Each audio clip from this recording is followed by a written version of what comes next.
दोस्तों, भारत एक कृषि प्रधान देश है। अभी भी यहाँ की बहुसंख्यक आबादी खेती और किसानी पर ही अपना जीवन बिता रही है और इन्हीं परिवारों में कुछ ऐसी युवा प्रतिभाएं भी जन्म लेती हैं जो कि आगे चलकर कुछ करना चाहती हैं, कुछ कर गुजरना चाहती हैं।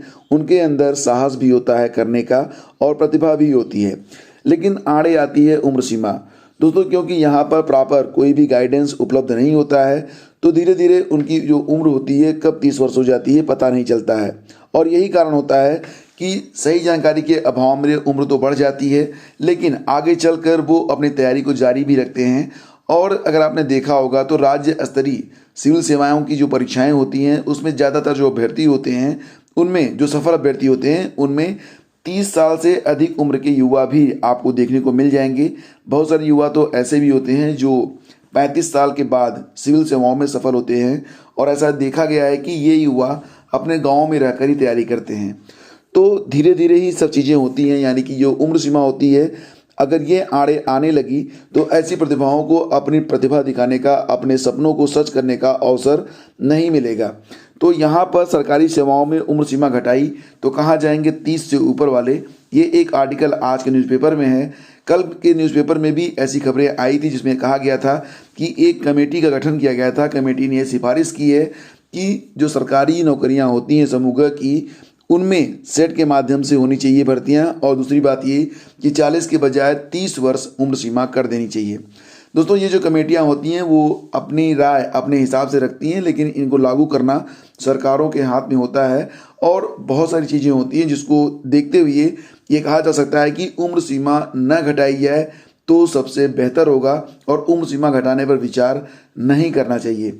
फिलहाल यहाँ पर जो खबर है उसके मुताबिक उत्तर प्रदेश की सरकारी सेवाओं में भर्ती की अधिकतम आयु सीमा 40 से घटाकर 30 वर्ष किए जाने के प्रस्ताव का प्रतियोगी छात्रों ने विरोध किया है। उन्होंने सवाल उठाए हैं कि अगर एक झटके में अधिकतम आयु सीमा 10 वर्ष घटा दी गई तो 30 साल की उम्र पार कर चुके लाखों युवा पूरी तरह से बेरोजगार हो जाएंगे। आज भी आप देखेंगे तो बहुत सारे युवा ऐसे हैं जो 30+ हैं लेकिन प्रतियोगी परीक्षाओं की तैयारी में लगे हुए हैं। तो प्रतियोगियों का कहना है कि इस बारे में किसी भी तरह का निर्णय लेने से पहले सरकार को वैकल्पिक रोजगार की व्यवस्था करनी चाहिए। प्रतियोगी छात्रा सौम्य नारायण श्रीवास्तव प्रस्ताव से संतुष्ट नहीं है। अभ्यर्थी अमूमन 23 से 24 वर्ष की आयु तक पढ़ाई ही करते रहते हैं। इसके बाद भर्ती परीक्षाओं की तैयारी में लग जाते हैं, जिसमें 2 से 3 साल का वक्त लग जाता है। अगर आयु सीमा घटाकर 30 वर्ष कर दी गई तो निश्चित रूप से ज़्यादातर अभ्यर्थियों के लिए रोजगार के अवसर कम हो जाएंगे।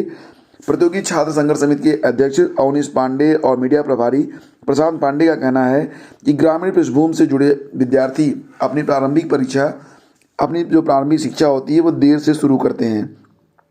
ग्रामीण युवा 19 से 20 वर्ष की आयु में इंटर कर पाते हैं। इसके बाद स्नातक और परास्नातक की पढ़ाई करनी होती है। 25 से 26 साल में पढ़ाई पूरी होती है, फिर भर्ती परीक्षाओं की तैयारी करते हैं। बदलाव हुआ तो तैयारी के दौरान ही परीक्षा में शामिल होने के लिए अधिकतम आयु सीमा पूरी हो जाती है। तो पीसीएस परीक्षा इसका उदाहरण है, जहां हर साल चयनितों में आधे से अधिक संख्या 30 वर्ष से अधिक आयु वर्ग के अभ्यर्थियों की होती है।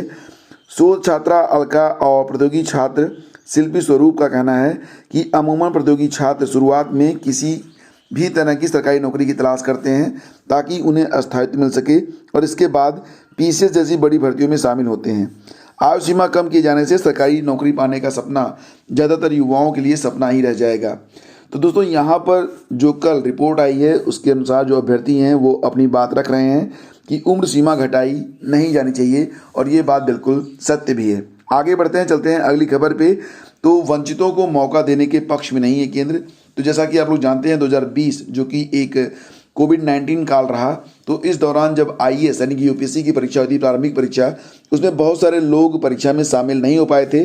तो न्यायालय ने केंद्र सरकार और संघ लोक सेवा आयोग से उम्र सीमा के कारण अपना आखिरी मौका गंवा देने वाले अभ्यर्थियों को एक और अवसर देने पर विचार करने को कहा था।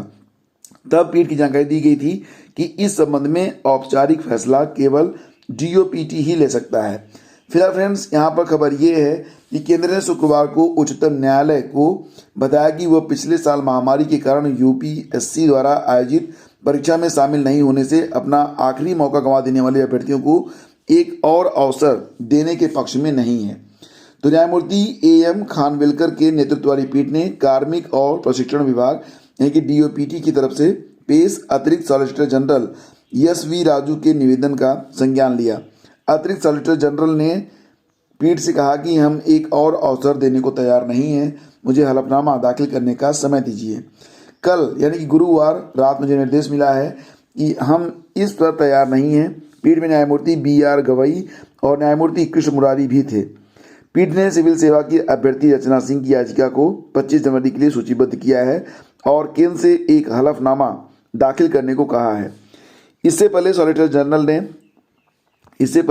जनरल तुषार मेहता ने पीठ को बताया था कि सिविल सर्विसेज के ऐसे अभ्यर्थियों को सरकार एक और मौका देने पर विचार कर रही है। गौरतलब है कि शीर्ष अदालत ने पिछले साल 30 सितंबर को UPSC की प्रारंभिक परीक्षा को स्थगित करने से इनकार कर दिया था और 200 अंकों के प्रश्न पत्र में 48 नंबर के प्रश्न यूपी पर केंद्रित रहे। इस समय यूपी PCS 2020 की मुख्य परीक्षा चल रही है और इसमें 2 दिन बीत चुके हैं, तो प्रत्येक दिन 2 पेपर होता है।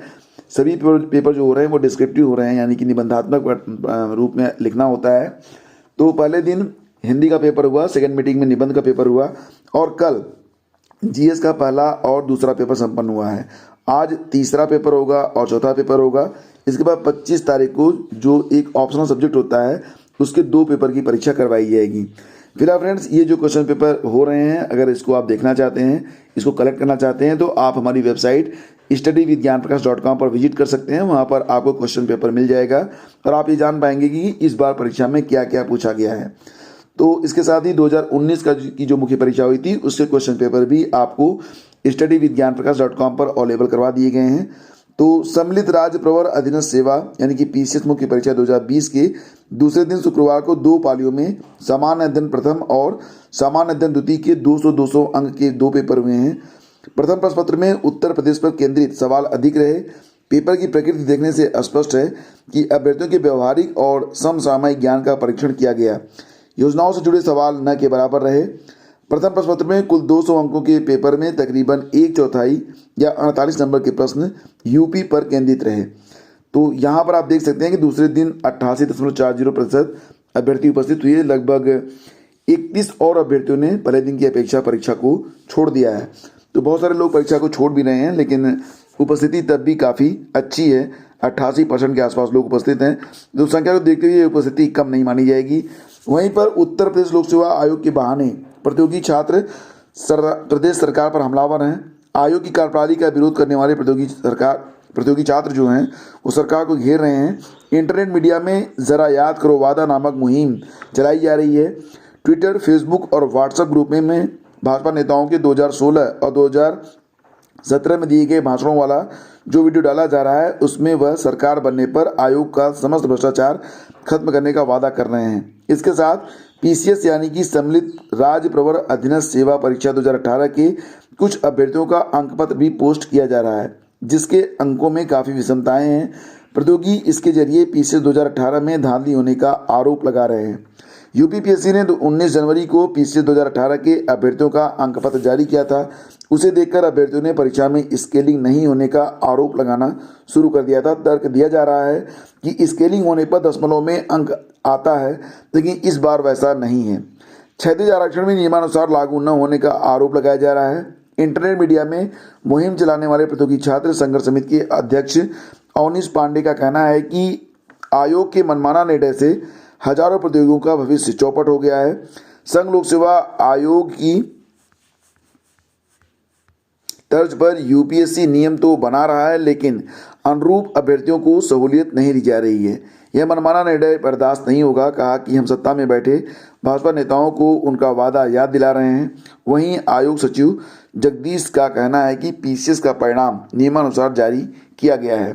हालांकि दोस्तों यहाँ पर वेबसाइट पर नहीं दिख रहा है कई अभ्यर्थियों का अंकपत्र, तो इसके बारे में खबर ये है कि छात्रों का कहना है कि आयोग के निर्देशों के अनुसार अनुक्रमांक और रजिस्ट्रेशन नंबर भरने पर मोबाइल पर OTP तो प्राप्त हो रहा है, लेकिन record not found against given roll number, check your detail site पर छात्रों को यही संदेश मिल रहा है।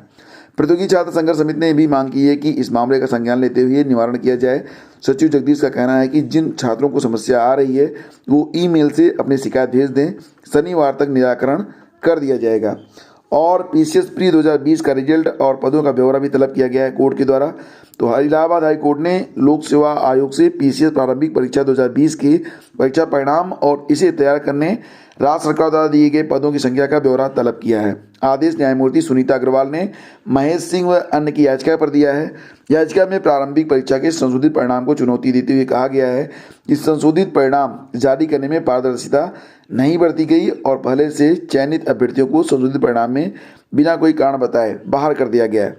याचिका का पक्ष अधिवक्ता अतुल कुमार शाही ने रखा। आयोग के अधिवक्ता MN सिंह ने इस प्रकरण में जवाब दाखिल करने के लिए कोर्ट से 48 घंटे का समय मांगा है, जिसे स्वीकार करते हुए कोर्ट ने पीसीएस प्री 2020 का श्रेणीवार विस्तृत रिजल्ट और राज्य सरकार द्वारा रिजल्ट जारी होने से पूर्व तक उपलब्ध कराई गई पदवार रिक्तियों की संख्या का विवरण अगली सुनवाई पर पेश करने का निर्देश दिया है। कोर्ट ने प्रारंभिक परीक्षा की मेरिट लिस्ट तैयार करने के नियम भी प्रस्तुत करने का निर्देश दिया है। याचियों का कहना है कि उनका चयन बाल विकास परियोजना अधिकारी के पद के लिए प्रारंभिक परीक्षा में हुआ था। बाद में आयोग ने इन्हीं पदों का संशोधित परिणाम जारी कर दिया और सभी चयनित अभ्यर्थियों को मेरिट लिस्ट से बाहर कर दिया है। फिलहाल फ्रेंड्स, केंद्रीय बलों में सिपाही भर्ती 2018 के अंतिम परिणाम में कर्मचारी चयन आयोग ने 260 अभ्यर्थियों का रिजल्ट गलत सूचना देने के कारण रोक दिया है। इसमें 237 पुरुष और 23 महिला अभ्यर्थी शामिल हैं।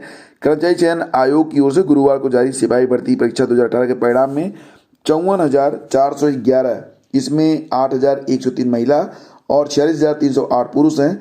अभ्यर्थी जो है सफल घोषित किए गए थे। इसमें 260 अभ्यर्थी ये शामिल हैं। 58,358 पदों के लिए आयोजित किए गए परीक्षा में 3,947 पद खाली रह गए हैं। तो फ्रेंड्स, ये थी आज की सारी updates. Thank you so much for watching the video. हम मिलेंगे आपसे अगले वीडियो में। आगे दीजिए नमस्कार। जय हिंद।